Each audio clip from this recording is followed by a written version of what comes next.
हरे कृष्ण राधे राधे। स्वागत है आपका एक बार फिर मेरे चैनल द रिलीजियस लाइफ में।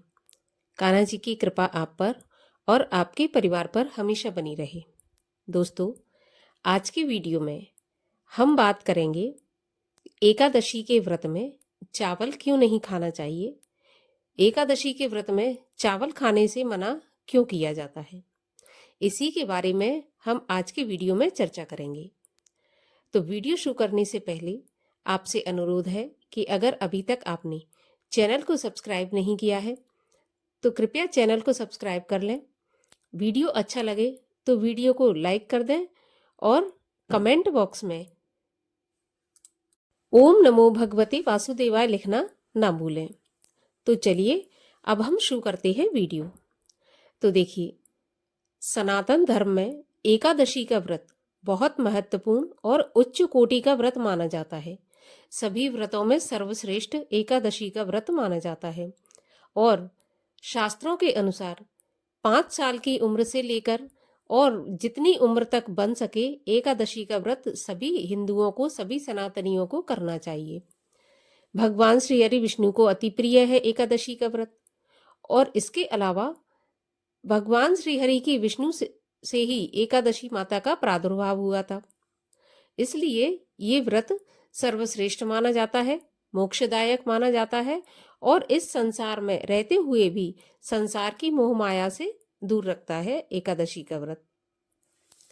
अब ये तो एकादशी के व्रत की महिमाएं, लेकिन एकादशी के व्रत में अनाज खाने की मनाही होती है। अनाज का सेवन नहीं किया जाता क्योंकि कहा जाता है कि अनाज में पाप का निवास एकादशी के दिन हो जाता है। तो एकादशी के दिन हमें किसी भी प्रकार का कोई भी अन्न का सेवन नहीं करना चाहिए। अब विशेषता इसमें बताया जाता है कि एकादशी के दिन चावल का सेवन हमें नहीं करना चाहिए। जो चावल होते हैं वो भगवान विष्णु को कभी भी पूजा में समर्पित भी नहीं करना चाहिए और एकादशी के दिन चावल का सेवन भी नहीं करना चाहिए। अब ये तो सभी जानते हैं कि एकादशी के दिन चावल का सेवन नहीं किया जाता, लेकिन इसके पीछे कारण क्या है ये आज के वीडियो में हम जानेंगे कि ऐसा कौन सा मुख्य कारण है जिसकी वजह से चावल खाने के लिए मना किया जाता है एकादशी के दिन। शास्त्रों की माने तो एकादशी के दिन अगर चावल खाते हैं तो इससे हमें जो रेंगने वाले कीड़े होते हैं उनकी योनि प्राप्त होती है और अगर हम एकादशी के दिन चावल का त्याग करते हैं तो जो रेंगने वाले कीड़े होते हैं उनकी योनि से हमें मुक्ति मिल जाती है। उस योनि में हमें नहीं भटकना पड़ता, अर्थात जो जीवात्मा है उसको रेंगने वाले कीड़ों की योनि से मुक्ति मिल जाती है मान्यताओं के अनुसार। इसलिए एकादशी के दिन चावल का सेवन नहीं करना चाहिए। अब इसके पीछे कथा क्या है जो कि सच में ये साबित करती है या ये दिखाती है कि एकादशी के दिन चावल क्यों नहीं खाना चाहिए। तो एक समय की बात है, माता दुर्गा के कोप से बचने के लिए महर्षि मेधा ने अपने शरीर का त्याग कर दिया। जब उन्होंने अपने शरीर का त्याग किया तो उनके शरीर के जो अंश हैं वो जमीन पर गिरे और कहा जाता है कि जहां जहां पर महर्षि मेधा के शरीर के अंश गिरे थे वहां पर चावल और जौ उत्पन्न हुआ। चावल और जौ उत्पन्न होने के कारण जो महर्षि मेधा के शरीर से उत्पन्न हुए थे तो चावल को और जौ को मांस के बराबर माना गया है क्योंकि वो महर्षि मेधा के शरीर से उत्पन्न हुए थे। और जिस दिन महर्षि मेधा के शरीर से जौ और चावल उत्पन्न हुए थे उनका शरीर छिन्न भिन्न होकर पृथ्वी पर गिरा था, उस दिन एकादशी तिथि थी। इसीलिए एकादशी तिथि के दिन अगर हम चावल या किसी भी अनाज का सेवन करते हैं तो वो महर्षि मेधा के रक्त और मांस के बराबर माना जाता है। इसीलिए एकादशी के दिन चावल का और किसी भी अन्न का सेवन नहीं किया जाता। ऐसा माना जाता है कि अगर एकादशी के दिन जो भी मनुष्य चावल का सेवन करता है उसके जो संचित पुण्य है, अर्थात जो उसने पुण्य कमाए हैं किन्हीं और व्रत से, किन्हीं और पूजा पाठ से, वो भी नष्ट हो जाते हैं।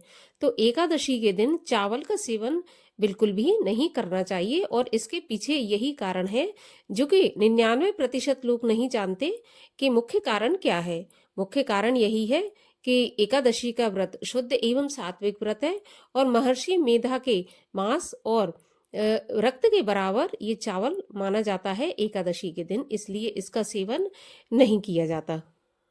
एक कथा और प्रचलित है शास्त्रों में कि जब एकादशी माता का प्रादुर्भाव हुआ था तब सारे पाप घबरा गए और डरकर जब भगवान के पास पहुंचे तो भगवान ने उन्हें कहा कि एकादशी के दिन आप जाए और पूरे अनाज जो भी पृथ्वी पर है अन्न में निवास करें तो वो बचे रहेंगे। तो इसीलिए एकादशी तिथि के दिन सारे जो पाप हैं ब्रह्मांड के वो अनाज में निवास करते हैं।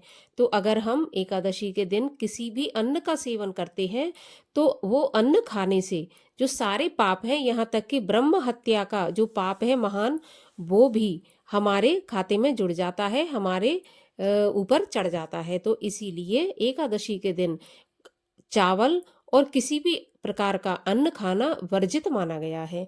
जहां तक हो सके एकादशी हमें, चाहे हम व्रत हो या ना हो, फलाहार से ही गुजारना चाहिए एकादशी तिथि को। अगर हम चाहते हैं कि हमारे संचित पुण्य नष्ट ना हो, हमारे ऊपर किसी प्रकार का पाप ना चढ़े।